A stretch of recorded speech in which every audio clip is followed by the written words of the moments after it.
So for listeners who haven't heard of it, could you describe a little bit about what CTE is, and I guess pathologically, and why it was such a big deal in terms of the NFL? Well, it turns out that CTE is not unique to American football. And if you study enough rugby players, you will find CTE in your rugby players. But it's a disease called chronic traumatic encephalopathy.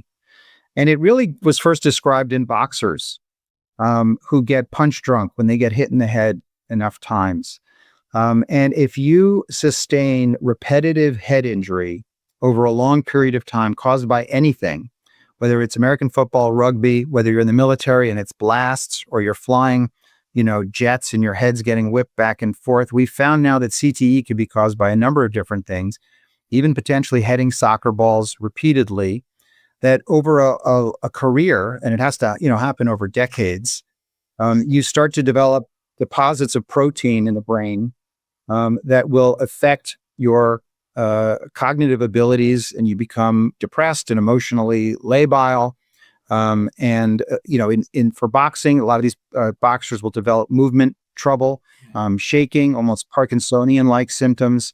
There's a lot of different manifestations of chronic traumatic encephalopathy, but it's been very clear that this disease exists, it's real, and it's not just in American football, but it's in any activity that causes repetitive head trauma. Wow, yeah. And you don't have to have a concussion. The other important thing, Joel, is you don't have to have a concussion. They can all be sub-concussive head impacts. Yeah, two things popped to my mind there straight away, so I'm just going to get your thoughts on them. So first of all, are you saying that what people such as Muhammad Ali, which is a very famous example of it, get or develop from boxing is very similar pathologically to what some American football players have gotten in the past? And also, why is there an individual variation here in terms of some people suffer and some people do not? Like, is it maybe thickness of the skull or other factors, or maybe it's just luck? So it's definitely not luck, because there's no such thing. It's probably genetics, right? There's some people are genetically different. You could ask the same question. If you take 100 people and you make them smoke 2 packs of cigarettes a day, how come they don't all get lung cancer?